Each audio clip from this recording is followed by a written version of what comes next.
I was only 22 when I got married, but I didn't truly understand marriage until many years later. At that age, I believed love was something that arrived suddenly, like it did in the stories we watched on television.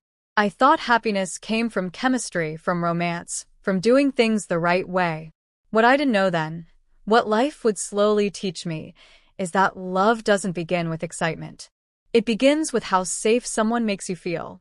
My name is Aisha, and I come from a quiet town where life moves slowly, and people still greeted each other by name. We weren't a wealthy family. My father worked long hours, and my mother managed our home with patience and dignity. She often told me, "A woman's beauty is not in how she looks, but in how she carries herself when life tests her." At the time, I didn't fully understand those words. I do now. Like many young girls, I grew up imagining marriage as something gentle and romantic. I dreamed of a man who would walk beside me, not ahead of me, not behind me. Someone who would listen. Someone who would care. Yet even as I held on to those dreams, reality quietly reminded me that life rarely follows the script we expect. When my marriage was arranged, I told myself to be brave. I reminded myself that generations of women before me had walked this same path. Outwardly, I smiled.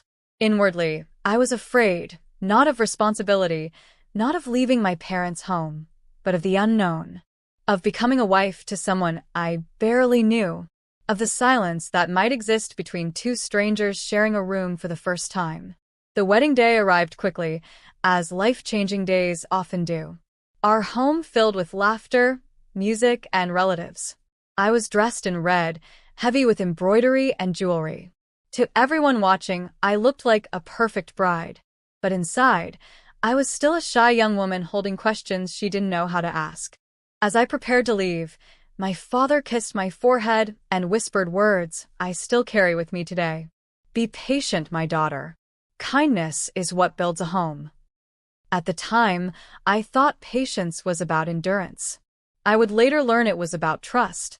Leaving my parents' home was harder than I had imagined. As the car moved forward, I looked back one last time at the doorway where my mother stood, trying to be strong. I held my tears in until the house disappeared from sight. In that moment, I understood something quietly painful. No matter how prepared a woman believes she is, some goodbyes still break the heart. My husband's home was welcoming.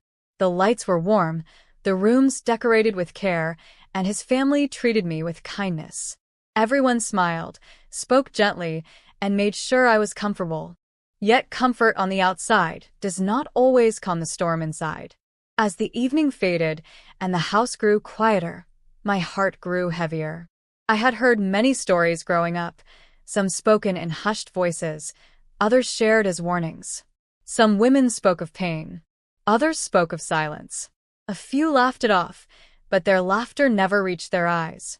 Each story stayed with me, layering fear upon fear. No one ever spoke about trust. No one ever spoke about gentleness. When the time came, his sisters led me to the room prepared for us. It was beautiful, soft lighting, flowers, a delicate fragrance in the air. Everything looked as it should. Yet my hands trembled as I sat on the edge of the bed, staring at the floor, listening to every sound in the hallway. Then the door opened. I didn't look up. I only heard him enter and quietly close the door behind him. The silence that followed felt heavy, as though the air itself was waiting. My heart pounded so loudly I was certain he could hear it. After a long moment he spoke. "Aisha, I know this is difficult. Let's talk first."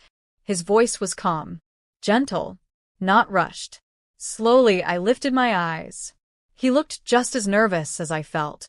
He smiled, small and uncertain, not like a man claiming something, but like someone afraid of doing the wrong thing. He handed me a glass of water. When our fingers brushed, I felt my face warm with embarrassment. He noticed and laughed softly. "Relax," he said. "I promise, I'm more scared than you think." That honesty surprised me. He spoke about his day, about his childhood, about how nervous he had been before entering the room.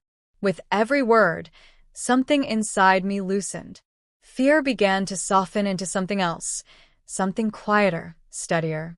For the first time that day, I could breathe. After a while, the room no longer felt as overwhelming. The silence between us had changed. It wasn't heavy anymore, it was calm. He looked at me carefully, as though measuring his words. "May I hold your hand?" he asked. The question itself caught me off guard. Not because it was bold, but because it was respectful. I hesitated for a moment, then nodded. He held my hand gently, not tightly, as if it were something fragile and valuable. There was no urgency in his touch, no demand, only warmth. "I don't want you to feel afraid," he said quietly. "We have time.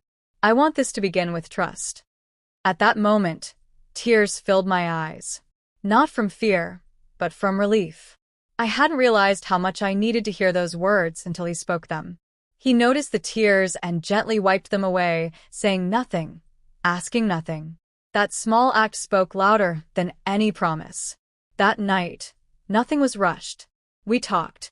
We listened. Sometimes we sat in silence, and even that felt safe. When we finally rested, it was side by side, not as strangers bound by obligation, but as two people choosing patience over expectation. When morning light entered the room, I woke slowly. His arm rested lightly around me, steady and warm. I turned to look at him sleeping peacefully, and gratitude filled my heart, not because of what had happened, but because of what hadn't been forced. I stood in front of the mirror, my face free of heavy makeup, my jewelry set aside. I looked simpler, more natural. But inside, something had shifted. I was no longer only someone's daughter.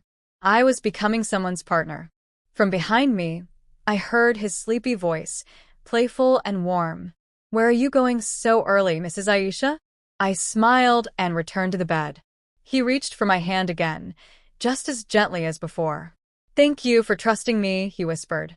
"I'll protect that trust for as long as I live." In the days that followed, the house filled with visitors and traditions. Everyone asked the same question. "Are you happy?" I never knew how to answer it properly. How could I explain happiness that showed itself in small moments? In the way he noticed when I grew quiet. In the way he gave me space without making me feel distant. Comfort had replaced fear. And I was beginning to understand something important. Real closeness doesn't come from being claimed. It comes from being understood. As the weeks passed, life slowly settled into a rhythm. Marriage, I learned, wasn't made of grand gestures or dramatic moments. It was built in ordinary days, in shared meals, quiet evenings, and conversations that didn't need an audience. Some days were joyful. Others were heavy. I missed my family deeply. There were moments when homesickness arrived without warning, tightening my chest and bringing tears to my eyes. He noticed every time. "Don't hide your sadness," he told me once. "If something hurts you, let me share it." No one had ever said that to me before. I had been taught to be patient, to endure quietly, to carry my emotions with dignity. But he taught me something different, that dignity also means being allowed to feel. One evening, sitting beneath a sky full of stars, he asked gently, "Do you feel comfortable with me now?" I didn't hesitate. "Yes," I answered honestly. That night, our bond grew deeper, not out of obligation or expectation, but by choice. Everything was mutual, gentle, and respectful. In that moment, I finally understood something no one had ever explained to me before. Intimacy is not about fear or pain. It is about trust, connection, and care. Later, I gathered the courage to tell him about my fears from the first night, the stories I had heard, the silence I had been taught to accept. He listened without interrupting, then said quietly, "Love is never forced.